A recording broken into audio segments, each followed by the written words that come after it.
Habib pour la dernière. Point presse et donc dernier point sur le groupe. J'ai vu qu'à l'entraînement, tu n'avais pas d'absent à déplorer. Si, juste Alidou, mais ça vous le savez de longue date, mais sinon tout le monde est disponible, donc c'est très appréciable pour le coach d'avoir tout le monde disponible. Oui, Christopher suspendu, oui. Par contre, Koné peut jouer. Il est prêté, mais il peut jouer. Oui, Koné peut jouer, oui. Quel gardien tu vas débuter? Oui. Oui. Bah, je le garde pour moi. Il y a vraiment une question qui se pose. Est-ce qu'on a raison de se poser la question? Oui, vous pouvez vous poser la question, mais ce qui est important pour nous, c'est d'être performant, donc on ira avec l'équipe la plus performante possible. Et puis sur le sujet que vous avez posé, je ne pense pas que Steph soit dans une logique d'arrêter sa carrière, donc il n'y a pas de jubilé, il n'y a pas de volonté pour... Et nous, on veut être performant, et donc on mettra l'équipe la plus performante. Malgré tout, est-ce que toi, vu ce contexte-là, quand même, tu t'es posé la question? Oui, mais je me la suis posée avant aussi, donc c'est pas pour moi, le contexte ne doit pas nous amener à... Je vous l'ai dit la dernière fois, ce qui est important, c'est qu'on soit très performant en tant qu'équipe. On a un gros match à jouer, et nous, on y va dans cette logique-là. Il n'y a pas d'enjeu pourtant, ni pour Marseille, ni pour vous, mais tu veux que ton équipe fasse bonne figure, évidemment. Alors, il y a un enjeu pour Marseille, c'est d'avoir la deuxième place du championnat. Il y a un enjeu pour nous, c'est de continuer à gagner des matchs et de continuer à montrer qu'on est capable d'exister face au très gros de ce championnat. Et ça sera un très gros match. Il est passionnant pour mes joueurs, il est passionnant pour le club, il est passionnant dans ce qu'on a mis en place et dans ce qu'on doit continuer d'être, c'est-à-dire une équipe qui ira à Marseille avec la volonté et l'ambition de gagner un match de football. Dans une configuration de match forcément différente de celle de Nice, ce que tu as mis en place face à Nice, justement en termes d'animation, est-ce que tu as envie de revoir dans un contexte différent, une position, un rapport de force évidemment différent? Est-ce que c'est le moment justement de pousser un peu plus loin l'expérience, entre guillemets, enfin l'expérience, en tout cas Oui, c'était pas une expérience. Ce qui est important, c'est de se dire qu'en fonction de ce que propose l'adversaire, on doit être en capacité d'imposer des choses. Et donc le système un peu hybride que vous avez vu face à Nice est un système qui nous permet de nous adapter sur l'aspect défensif, mais de continuer aussi à imposer des choses par nos positionnements et par notre dynamisme de jeu. C'est ça qui est important. Et on a aussi, je vous l'ai dit, la richesse d'avoir des joueurs qui sont en capacité de s'adapter à plusieurs postes. Et pour donner l'exemple de Jérémy Jacquet, ça s'est très très bien passé dans son positionnement à l'intérieur, ou même lorsqu'il s'est positionné comme un arrière droit, il a eu une bonne qualité de relance, il a été offensivement très précis. Même si ce n'est pas un arrière-droit de débordement, mais je trouve qu'il a très très bien figuré à ce poste-là. Donc il nous donne cette option-là. Maintenant, tout le monde s'est très très bien entraîné cette semaine et nous, on sera dans la logique de leur poser des problèmes aussi par rapport à leur système qui a changé depuis quelques matchs. On dit qu'il n'y a pas d'enjeu, mais il y a un petit enjeu financier quand même, 400 000 euros, je crois, entre la 10e et la 11e place. Ça ne représente pas grand-chose dans le foot, peut-être, mais enfin, c'est quand même... Je suis malheureusement pas commissionné par rapport à ça, mais ce qui est sûr, c'est que non, il y a un enjeu aussi de classement. Je vous l'avais dit, notre ambition, c'est de finir le plus haut possible. Si demain, samedi, soir, Rennes est 10e, c'est mieux que d'être 11e ou 12e. Donc forcément, il y a cet enjeu-là. Il y a aussi une dynamique sur 15 matchs, et je vous en ai parlé depuis mon arrivée. C'est très important pour nous d'avoir cette dynamique-là qui donnera un indicateur, qui ne sera pas un indicateur très précis, mais qui sera un indicateur de ce qu'on a été capable de faire et surtout de construire sur ces éléments-là. Et puis surtout la volonté de continuer de gagner et de montrer qu'on peut rivaliser avec ces équipes-là comme on l'a fait contre Nice.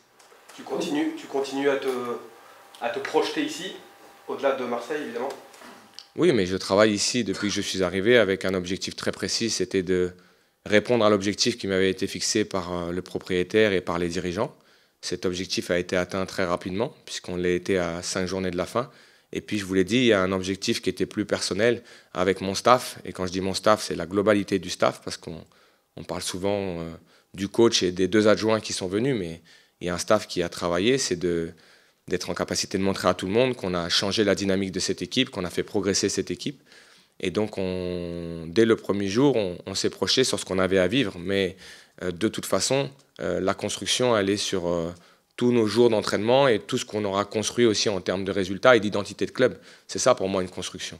La projection, elle est difficile aujourd'hui. La projection de dire aujourd'hui, on construit pour les 2 prochaines années. Non, on construit pour être une équipe performante qui rendra un bilan le 17 au soir. Mais ce qui est très important, c'est qu'on continue d'être l'équipe qu'on a été, par exemple, contre Nice, ici au Roazhon Park. Mais je veux dire, tu te projettes forcément parce que tu es en discussion indirecte avec, ou même directe, j'ai envie de dire, avec Loïc Désiret, par exemple, pour la suite. C'est ça quand je veux dire par rapport. Oui, mais ça, la préparation de la prochaine saison, elle est déjà avancée, je vous l'avais dit. Là où on se projette forcément, c'est que de par la structure de mon contrat, j'ai 1 an de contrat au Stade Rennais, on discute surtout de ce qui va se passer samedi. J'aimerais pas qu'on se trompe d'objectif. Forcément, aujourd'hui, en coulisses, le club avance et nous, on avance en tant qu'équipe et en tant que groupe. Donc, c'est ça qui est important. La projection, elle l'est. Je ne vais pas vous dire, mon mandat au Stade Rennais s'arrête le 17 au soir à Marseille. Ce n'est pas le cas. Donc, oui, on discute, oui, on échange. Mais moi, je veux être focalisé sur notre fin de championnat. C'est ça qui est aujourd'hui 100% de mon occupation au quotidien. Vous avez accueilli assez froidement la recomposition du staff à venir la semaine dernière. Non, je sais pas. Ce que j'ai accueilli froidement, c'est qu'on ne respecte pas, de par votre question, les gens avec qui je travaille et qui me donnent énormément et tout depuis 3 mois et demi. Et donc, à partir de là, je n'évoquerai jamais l'avenir parce que je respecte trop les gens qui travaillent avec moi aujourd'hui. Comment vous avez vécu cette semaine? Vous, votre groupe, les entraînements vont s'arrêter, les joueurs vont partir. C'est une semaine un peu spéciale quand même quand on sent que c'est la fin d'une saison. Oui, c'est spécial parce qu'aujourd'hui, lorsque vous arrivez dans un club, vous créez aussi des liens forts avec votre groupe, dans la difficulté, dans la réussite. Et forcément, lorsque vous êtes à plus ou moins la fin d'une saison, il y a aussi beaucoup d'émotions qui se mêlent à ce que vous vivez parce que nous avons vécu 3 mois et demi avec eux, eux, ils ont vécu toute une saison. Donc forcément, on est aussi attaché à récupérer un petit peu et à essayer d'évaluer un petit peu les émotions de tout le monde, mais c'est aussi la vie d'un club de foot. Et aujourd'hui, on l'a déjà vécu en tant que joueur, moi je l'ai déjà vécu aussi en tant qu'entraîneur. Et le plus important, c'est de passer un maximum de plaisir sur le terrain, en dehors du terrain, d'échanger, mais de se dire que l'objectif reste le même. Et la finalité de cet objectif, c'est samedi à Marseille. Par rapport à ça, justement, les joueurs qui vont partir, qui vont sûrement partir, est-ce qu'il y a ils vont peut-être vivre leur dernier match, pour certains, samedi. Est-ce que justement dans l'approche avec ces joueurs-là, que tu connais déjà peut-être, il y a un management particulier, un discours particulier, parce que c'est particulier quand même forcément pour certains joueurs qui pour certains sont là déjà depuis longtemps. C'est particulier, mais encore une fois, c'est la vie d'un professionnel de très très haut niveau de vivre ces moments-là. Nous, on est là pour essayer de cerner les émotions qui pourraient être des émotions qui peuvent perturber à la performance. Et donc, je suis là, j'observe, mais je pense qu'on sait tous comment est fait le football de haut niveau. Et vous avez des arrivées, des départs, et c'est la vie d'un club de foot. C'est pas être sans émotion, mais c'est une réalité factuelle. Et donc, c'est d'essayer de les accompagner au mieux pour qu'ils vivent ce moment-là, s'ils ont à le vivre tout seuls, s'ils en ont besoin, accompagner si on ressent ce besoin-là. Mais il n'y a pas de règle, en fait, par rapport à ce type de management. C'est vraiment au cas par cas. Et je trouve que j'ai un groupe qui est très serein par rapport à ce qu'ils vont vivre, chacun individuellement et collectivement. Habib, pardon. C'est un peu particulier pour toi parce qu'il y a à la fois les joueurs, on sait, en tant qu'ancien joueur, tu sais comment ça se passe, mais il y a aussi, ce que disait Johan, il y a aussi le staff qui est avec toi et pour lequel on sait que c'est sans doute le dernier match vu qu'il y en a d'autres qui arrivent. Donc toi, tu es un peu au cœur de... Oui, je suis au cœur, mais ce qui est important pour moi, c'est de donner à tous les gens qui travaillent avec moi, et pas forcément que le staff, c'est tous les gens que j'ai au quotidien. On a Morgane ici, on a Kevin qui est là. Et mon objectif aujourd'hui au quotidien, ils le savent, c'est de leur donner en fait tout ce que je suis, ma force, ma sérénité, mon affection, mon professionnalisme, et que eux sentent, et toutes les personnes au club, et on ne sait pas de ce qui se passera à l'avenir, mais que toutes les personnes au club sentent qu'ils sont importants à mes yeux. Et donc aujourd'hui, je n'ai pas changé d'état d'esprit, je n'ai pas changé d'attitude avec mon staff. Au quotidien, ils sont les gens les plus importants avec moi aujourd'hui dans ce qu'on vit. Donc non, il n'y a rien de particulier. Aujourd'hui, on vit dans un milieu où forcément les choses évoluent. Mais aujourd'hui, mon aventure, elle est là avec eux et je la vivrai à 200% avec eux jusqu'au bout. Habib, qu'est-ce qui représente pour toi ce retour au Vélodrome en tant que le coach? Non, il y a une émotion particulière parce que c'est un club qui m'a marqué en tant que joueur. Mais par contre, ce que je veux que les gens comprennent, c'est que ce n'est pas le retour d'Habib Beye au Stade Vélodrome. C'est le Stade Rennais qui va jouer l'Olympique de Marseille. Et ça doit être notre objectif principal. Il faut être froid en émotion parce que ce qui nous intéresse, nous, c'est d'être très très bon à Marseille. Et on aura un match qui sera difficile parce que l'enjeu pour eux est très important. Moi, je sais que je croiserai des gens que je connais, que j'apprécie. Je reviendrai dans un stade que je connais, puisque j'y ai laissé dedans. Et elles sont toujours sûrement enterrées quelque part. Mais j'y retourne en ayant cette affection pour ce club que tout le monde connaît. Donc, je ne m'en cache pas, mais c'est le Stade Rennais qui est le plus important. Et le Stade Rennais face à l'Olympique de Marseille. C'est quoi ton plus grand souvenir? Est-ce qu'il y en a un, vraiment, dans ce stade? Ouais, dans ce stade, c'est la demi-finale contre Newcastle, qui a été un moment exceptionnel de communion et pour nous qui nous voyaient aller chercher une finale de Coupe d'Europe. Donc c'était un moment assez exceptionnel pour nous, parce qu'on était à ce moment-là très très fort. Et puis je pense qu'il y avait cette communion-là qui a marqué un petit peu les esprits de tous les gens qui aiment l'Olympique de Marseille. Donc j'espère que cette fête-là n'existera pas à la fin du match, puisque nous avons un match à jouer et à gagner surtout. Comment tu juges cette équipe de Marseille cette année qui est toujours capable de se mettre le feu, mais la façon dont elle joue, le travail de De Zerbi, comment tu la vois cette équipe? Ils ont été performants. Si aujourd'hui ils sont en Ligue des Champions et qu'ils sont deuxième du championnat et qu'ils ont cette place à défendre, il faut savoir respecter le parcours de cette équipe. C'est une équipe qui marque beaucoup de buts, qui dans son stade peut être une équipe avec une intensité forte et justement une pression forte sur l'adversaire. Donc il faudra que nous on soit prêts à ça. Maintenant, ils méritent la place où ils sont et il faudra qu'ils la défendent jusqu'au bout et on sera un élément perturbateur sur 95 minutes, je l'espère.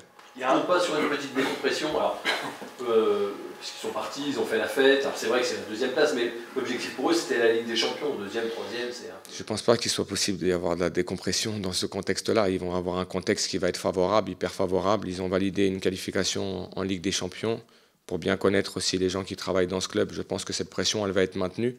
Et je pense que la logique d'une deuxième place et la différence entre une deuxième place et une troisième place, c'est quand même très très important pour un club comme l'Olympique de Marseille. Donc je m'attends à la meilleure version de l'Olympique de Marseille samedi. Il y a un joueur en face qui s'appelle Amine Gouiri, que tu n'as pas eu l'opportunité de croiser ici puisqu'il est parti au moment où tu es arrivé. Ici, c'est vrai qu'il a laissé des souvenirs mitigés finalement, comme un sentiment d'inachevé.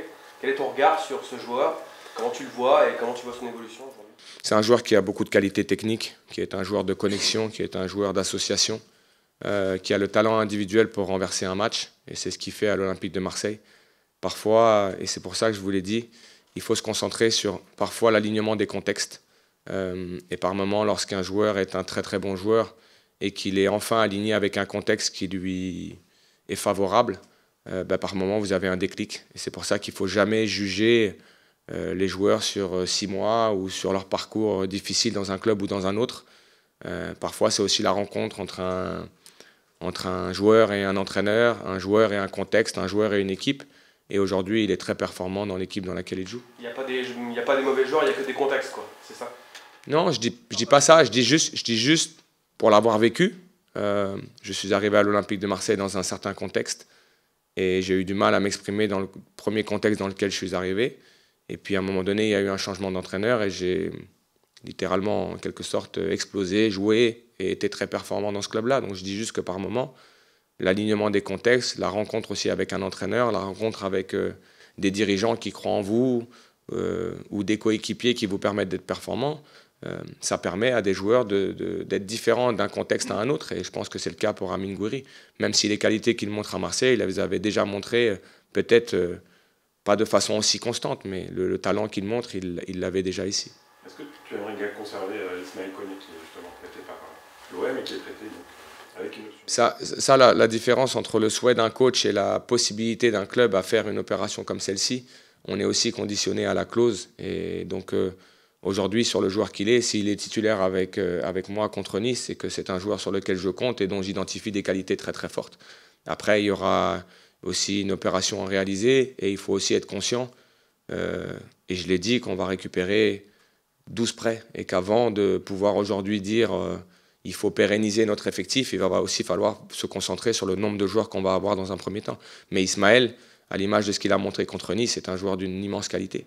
Tu as une vision très précise par rapport à, pour élargir la question, tu as déjà une vision, j'imagine, très précise de la structure que tu aimerais, dans l'absolu, et des joueurs que tu aimerais conserver, évidemment, plutôt, et ceux, bon, pour lesquels, évidemment... Non, j'ai une vision très précise de l'avenir du Stade Rennais et de l'entraîneur que je suis au Stade Rennais. C'est de considérer aujourd'hui que le Stade Rennais ne se mettra plus à genoux devant des joueurs qui ont éventuellement des velléités de départ. La porte sera grande ouverte et que les joueurs qui doivent rester au Stade Rennais sont des joueurs qui seront à 200% dans le projet. Tous ceux qui seront dans des ça dépend seront amenés à être soit mis sous concurrence, soit la porte sera ouverte. Est-ce que, en l'état, tu le disais, hein, avec l'option, ton contrat est renouvelé d'1 an, mais est-ce qu'il y a quand même des choses, toi, par exemple, des conditions financières ou philosophiques que tu as fait savoir à ta direction pour que ça se passe bien pour toi pour rester... Non, la seule chose qu'on doit continuer à avoir, c'est de l'alignement pour qu'il n'y ait aucune faille entre nous et les joueurs, c'est-à-dire que le sportif soit très fort, que le coach dans ses choix soit très fort, mais c'est ce que j'ai été sur ces 3 mois et demi. J'ai fait des choix et j'ai assumé mes choix et personne n'a remis mes choix en question. Et qu'on soit en capacité aujourd'hui d'avoir la même direction et de se dire que les objectifs qu'on fixera en début de saison sont des objectifs réalisables et qu'à partir de là, si on travaille, on obtiendra des résultats parce que c'est ce qu'on a fait pendant 3 mois et demi. Les résultats aujourd'hui, même s'ils auraient pu être meilleurs, sont quand même des résultats de qualité. Aujourd'hui, quand on voit la dynamique de 14 matchs, Rennes est proche des équipes sur 14 matchs qui sont en train d'aller chercher une place européenne. Ça n'est pas le cas aujourd'hui, on est 11e de Ligue 1, on le sait, mais on est parti de très très loin.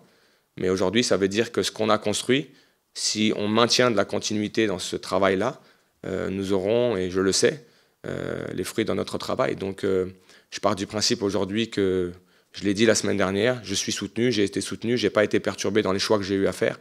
Et je pense que vous avez vu les choix qu'on a assumés ici. On a fait des choix qui sont forts et on continuera à le faire pour que le Stade Rennais soit performant. Tu fais référence par exemple à Fofana. C'est vrai que Fofana, par exemple, effectivement, est un choix fort. Oui, mais il ne faut pas stigmatiser le cas de Seko. Seko, vous le savez, quand je suis arrivé, était blessé, il a mis du temps à revenir. Ensuite, il a joué, il a été performant, il a joué des matchs. Et puis, de temps en temps, j'ai fait des choix différents. Mais Seko est un joueur d'une immense qualité qui a aujourd'hui du caractère et de la personnalité et qui doit faire partie intégrante du projet du Stade Rennais. Les choix que je fais, je ne parle pas de ceux de Seko Fofana. Quand je mets Kader Maïté titulaire, c'est aussi un choix fort. Quand je récupère un Djaoui Cissé qu'on n'avait pas vu avant et qu'on met titulaire et qui a joué énormément de temps de jeu avec moi, c'est un choix fort. Lorsqu'on passe d'une défense à 3 à quelque chose de 4, c'est des choix qui sont forts. Donc dans ces choix-là, personne ne m'a perturbé et j'en ai été le seul leader avec mon staff. Et c'est ce qui permet à un club d'être performant et c'est aussi ce qui permet à un club d'avoir une identité forte. Et je continuerai de défendre ces choix-là, je continuerai de défendre cette autorité-là pour que le Stade Rennais soit performant. Et de comprendre que si on veut l'année prochaine être performant, il faudra qu'on continue à travailler comme on l'a fait sur les 3 derniers mois et demi. Donc il y a alignement, enfin en tout cas tu es content de la manière dont vous êtes aligné entre toi, la direction? Je suis content, je vous l'ai dit, mais par contre un coach a toujours des exigences sur le travail et sur l'amélioration de ce qu'il est lui aussi. Et donc cette amélioration-là, si moi je me l'impose, elle sera aussi dans une discussion qu'on aura de savoir comment aujourd'hui on optimise notre effectif de l'an prochain. Et je le répète, tous les joueurs qui seront au Stade Rennais l'année prochaine, pour la saison de l'année prochaine, seront des joueurs souhaités et qui auront envie d'être dans ce projet à 200%. Tous ceux qui seront dans des entre-deux, alors seront amenés à voir ce qui peut se passer ailleurs, mais ils ne seront pas une priorité pour le club. Et ça, c'est très clair, c'est affiché par le propriétaire et ça sera défendu par le coach comme je le fais jusqu'à maintenant. Est-ce qu'on peut défendre ça sur une vision à court terme d'1 an, qui est encore ton contrat, ou est-ce qu'il faut se projeter un peu plus longtemps? Non, c'est défendable sur n'importe quel type de contrat. Puisqu'aujourd'hui, j'ai défendu ces aspects-là en ayant un contrat qui était de 6 mois avec une condition. Voilà. Mais je ne me suis pas posé aujourd'hui en me disant « Ah, il faut absolument que tu ailles chercher… » Non, j'ai travaillé pour que l'équipe soit performante, sans me soucier de savoir si j'avais 1 an, 2 ans, 3 ans de contrat. Et si demain j'avais 2 mois de contrat, je ferais la même chose, je serais dans la même logique de travail. C'est ce qui vous permet aujourd'hui d'obtenir des choses. Par le travail que vous faites, vous êtes récompensé lorsque vous faites du bon travail. C'est comme ça que je vois ma vie. Tous les clubs dans lesquels je suis allé, c'est parce qu'à un moment donné, j'ai été performant pour aller au-dessus. Et dans mon métier d'entraîneur, si aujourd'hui je veux être performant, et si le Stade Rennais doit être performant, il faut que je travaille tous les jours pour l'être, peu importe ma durée de contrat. Tu sais si Adrien sera là à 200%? Adrien est une priorité ultime pour le club et pour le coach que je suis. Et donc je passe mon temps à lui parler tous les jours, à lui faire des sourires et à lui dire qu'il est un joueur qui correspond parfaitement à l'identité du Stade Rennais. Il le sait, donc je n'ai plus besoin de le séduire. Et c'est un pro ultime et il le sait. Et sa prolongation de contrat est d'ailleurs sur son bureau à côté. Si c'est moi qui l'a signé, elle serait déjà faite, sauf que c'est pas moi qui fais ça. Est-ce qu'après ce week-end, saison terminée, tu vas avoir besoin de décompresser, breaker, prendre des vacances, ou tu vas continuer à devoir travailler pour la saison? Non, je vais rester une petite semaine à Rennes pour travailler. Et puis ensuite, on aura besoin aussi de couper, nous, parce j'ai eu une discussion avec un de mes joueurs récemment qui m'a dit on a l'impression d'avoir vécu 3 saisons. Et nous, on a l'impression d'avoir passé déjà presque 1 an à Rennes alors qu'on est là depuis 3 mois et demi. Donc, mais cette énergie, on a voulu la mettre. Cette fatigue, c'est de la bonne fatigue. Parce que je pense qu'elle a montré aussi le fruit de notre travail avec le staff. Et comme vous m'avez posé la question, je valorise vraiment ce travail-là. On a eu des gens au club, quand on est arrivé, qui se sont donnés corps et âme pour nous. Et rien que pour ça, il faut qu'on soit capable d'aller jusqu'au bout de notre championnat et d'honorer toutes les personnes qui ont travaillé pour qu'on soit aujourd'hui des meilleurs entraîneurs. Et je peux vous garantir que tout seul, vous ne réussirez rien. Et ils ont été là pour nous. Donc on va continuer à travailler jusqu'à samedi 22h50 et des poussières, jusqu'au coup de sifflet final pour que le Stade Rennais soit une équipe qui compte jusqu'au bout de ce championnat. Je reviens juste sur Steve. On a compris qu'il n'était pas dans une logique de jubilé, mais malgré tout, c'est une perte importante pour toi l'année prochaine dans le côté son importance au sein du groupe. Est-ce que c'est aussi le professionnel ultime, Steve, pour... Je me suis déjà exprimé, je vais redire ce que j'ai dit. Ça va être un petit peu un running gag, mais Steve Mandanda est un humain exceptionnel. Il est un gardien d'un immense talent, avec une carrière exceptionnelle, et que c'est un véritable privilège, et je le dis, d'être son entraîneur tous les jours au quotidien et de l'avoir avec moi. Et donc, je ne peux pas dire mieux, je ne peux pas dire plus que ça. Il est performant tous les jours à l'entraînement, et je pense que Adrien en sera témoin, et que être un jeune coach comme moi et avoir le privilège de coacher un joueur avec qui j'ai joué et qui devient mon joueur et je deviens son entraîneur, c'est d'une richesse exceptionnelle. Donc rien que pour ça, je lui dis, et je vous le dis, il n'a pas l'intention de prendre sa retraite, donc je lui dis, continue à jouer et je suis content de l'avoir avec moi parce que c'est pas fini. Merci. Merci à tous. À samedi. Est-ce que toi aussi, tu as l'impression d'avoir vécu 3 saisons en une? On arrive à la fin. En plus, il y avait les Jeux pour toi avant, il n'y avait pratiquement pas de vacances.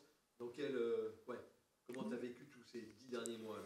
Oui, la saison, pour être honnête, la saison a été longue parce qu'on a vécu beaucoup d'émotions qu'on ne vit pas habituellement, je pense, dans une saison. C'est pour ça que on a peut-être cette impression que la saison a été longue. Moi, je me réfère par rapport aux JO, et c'est sûr que quand je pense aux JO, j'ai l'impression que c'était il y a 3 ans, alors que c'était il n'y a pas si longtemps que ça, mais j'ai envie de dire que ça fait partie aussi du foot, c'est des émotions qu'on a vécues, des émotions fortes, il y a eu beaucoup de changements dans le club, et je pense que c'est ça qui fait que la saison a été longue, mais il reste encore le match de ce week-end où je pense qu'on a envie de faire un gros match ce week-end pour montrer ce qu'on a bien fait contre Nice. Est-ce qu'il est plus dur à mettre Pas beaucoup d'émotions positives quand même. C'est sûr que c'est pas la meilleure saison qu'on ait connue. Il y a eu des déceptions, mais malgré tout, il y a eu des choses positives quand même, parce que je pense que je suis le genre de personne à essayer de voir le positif partout, même si des fois c'est compliqué. Mais il n'y a pas eu que du négatif. Forcément que la saison n'est pas à la hauteur des espérances que le club a, et les joueurs, et on en est très conscient. C'est pour ça qu'on peut parler d'une saison négative, mais il faut savoir tirer le positif, et il y a eu quand même des choses positives dans cette saison. Est-ce qu'il est encore plus dur à mettre pour toi ce dernier coup de collier avec ce dernier match? Parce que, comme l'a dit Vincent, c'est vrai que toi, tu n'as pas coupé depuis un bail quand même. C'est dur mentalement peut-être d'aller chercher les ressources quand on sait que juste derrière, on aura enfin peut-être le répit qu'on attend depuis... Non, je pense pas, parce que je joue au foot parce que j'aime jouer au foot. Et quand je suis en vacances, je lâche pas le ballon. Donc Le fait qu'il y ait les vacances derrière, non, ça, je me dis pas que la dernière semaine est longue. Au contraire, on a un top match à jouer contre une équipe de Marseille qui veut aller chercher cette deuxième place. Et je pense que quand on est compétiteur et joueur de foot, c'est le genre de match qu'on a envie de jouer. Donc je suis persuadé que personne n'a la tête en vacances et que tout le monde est prêt à faire un gros match ce week-end. Je posais la question à Bib aussi. Comment on vit une dernière semaine comme c'est là où on sait que vous allez plus vous entraîner ensemble, les joueurs vont partir, on a peut-être marre de voir certains dans le vestiaire, je sais pas, mais j'exagère, mais voilà, comment on vit cette dernière semaine? On sait toujours qu'elle est particulière. Bien sûr, c'est une semaine qui est particulière, mais chaque saison, j'ai envie de vous dire que c'est la même chose. On est préparé à ça, on sait que potentiellement on s'entraîne avec des coéquipiers qu'on ne reverra peut-être pas. Je parle au Stade Rennais, mais bon, on sait que le monde du foot est petit, donc ça fait partie du job. C'est des semaines qui sont particulières, mais comme j'ai dit, quand on est joueur de foot et qu'on est compétiteur, on sait faire la part des choses. Et on sait que lors des semaines comme ça, il faut continuer de bien travailler parce que il y a encore un match ce week-end et que c'est ce qui reste le plus important. Il y aura quand même un peu d'émotion peut-être pour toi? Oui, forcément. C'est ton dernier match avec Rennes? Ça, je sais pas. Hein. Il n'y a que l'avenir qui nous le dira, mais aujourd'hui, il me reste encore un an de contrat avec le Stade Rennais. Je ne me suis pas dit que c'était mon dernier match. Je peux pas vous dire parce que, comme je viens de le dire, il me reste vraiment un an de contrat, mais c'est sûr que il y en a certains qui peuvent partir. On peut être amené à avoir un petit pincement au cœur parce qu'il peut y avoir certains joueurs avec qui on a des bonnes affinités qui vont partir, mais comme je viens de répondre à la question précédente, c'est des choses qui font partie du job. On en est conscient, le monde du foot est petit, il y a les réseaux sociaux pour continuer de rester en contact. Donc en l'état, toi, un an de plus au Stade Rennais, ça te va bien? Oui, aujourd'hui c'est le cas. Il me reste encore un an de contrat. Après, comme je dis, il reste encore un match ce week-end, des vacances. Ce sont des questions que j'ai envie de me poser un peu plus tard parce qu'on a une saison qui a été longue avec, comme je l'ai dit, beaucoup d'émotions. Je pense qu'on aura des vacances dans lesquelles je vais bien profiter parce que ça fait un petit moment que j'en ai pas eu et je me poserai ces questions-là au moment venu. Mais pour le moment, il me reste encore un an de contrat avec le Stade Rennais. Et vous ne discutez pas d'une prolongation actuellement? Comment? Vous ne discutez pas d'une prolongation de contrat actuellement? Le sujet a été abordé. Maintenant, je vais vous répondre exactement ce que je viens de répondre. On a la fin de saison, des vacances, et ces questions-là, je me les poserai au moment venu. Mais cette saison folle que tu viens de vivre, elle n'a pas anéanti tes... J'arrive pas à le prononcer. Elle n'a pas entamé ton envie de rester. Tu te dis pas, ouais, c'est bon, j'ai tout vécu ici, maintenant il faut voir autre chose. Non, je vais vous dire la vérité. Moi, Rennes, quoi qu'il arrive, ça restera mon club de cœur. Ça fait 10 ans que je suis ici. J'ai ma famille qui habite pas loin. J'ai ma femme aussi qui est du coin. Donc, non, aujourd'hui, je suis bien ici. J'ai toujours été très heureux d'être ici. Et je ne suis pas dans une optique de me dire ça y est, j'en ai vraiment marre du club et je veux partir. Non, je sais que cet été, ce sera un moment crucial pour ma carrière. Il y aura peut-être des choix importants. Mais aujourd'hui, non, je ne suis pas du tout dans cette optique de me dire ça y est, c'est fini. Ça, je veux dire. C'est une question que tu t'es beaucoup posée quand même ces derniers, quasiment tous les étés, tous les hivers, depuis 2 ans, tu n'en as pas... Je vais vous dire, en fait, ce que je vais vous dire, c'est que moi, comment je pense qu'une carrière, on n'en a qu'une. Et donc, c'est important de se poser les bonnes questions. Forcément qu'on se les pose chaque été parce que c'est le mercato qui veut ça. Ça fait partie d'une carrière, mais comme elles sont assez courtes, les carrières, c'est important de toujours se poser ces questions-là avec son entourage, avec ses proches.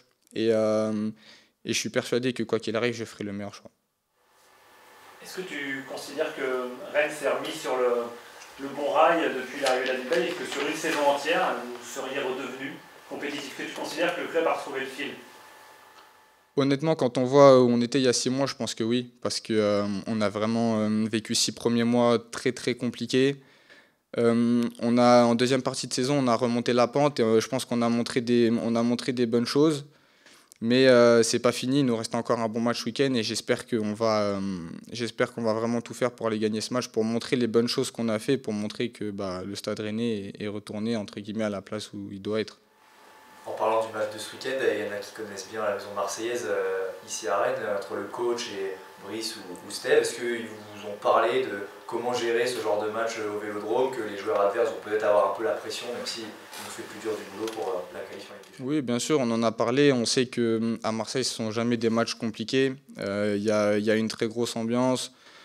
On sait qu'ils jouent une deuxième place, donc va y avoir énormément d'envie. Et comme j'ai dit, c'est des matchs vraiment qu'on a envie de jouer. C'est des matchs où on a envie d'être le plus performant possible pour montrer de quoi on est capable en tant qu'équipe.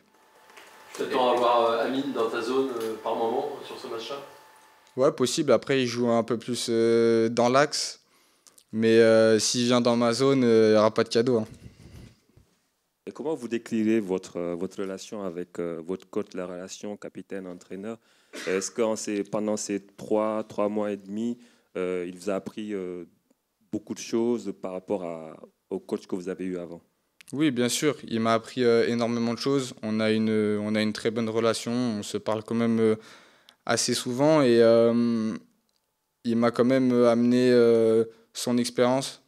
Il a un discours que je trouve qui est très positif et qui fait qu'il essaye de mettre les joueurs le plus en confiance possible, même si les autres coachs que j'ai eu précédemment m'ont aussi beaucoup appris, mais chacun a des manières d'apprendre différentes, et j'apprends au quotidien j'ai appris avec les coachs précédents, et j'apprends aussi énormément avec le coach qu'on a aujourd'hui.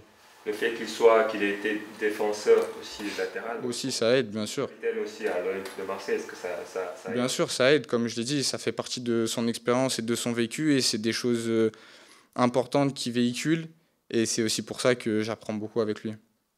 On a pensé quoi de ce schéma hybride que vous avez utilisé contre Nice? Quand on voit le résultat du match, il a été plutôt positif.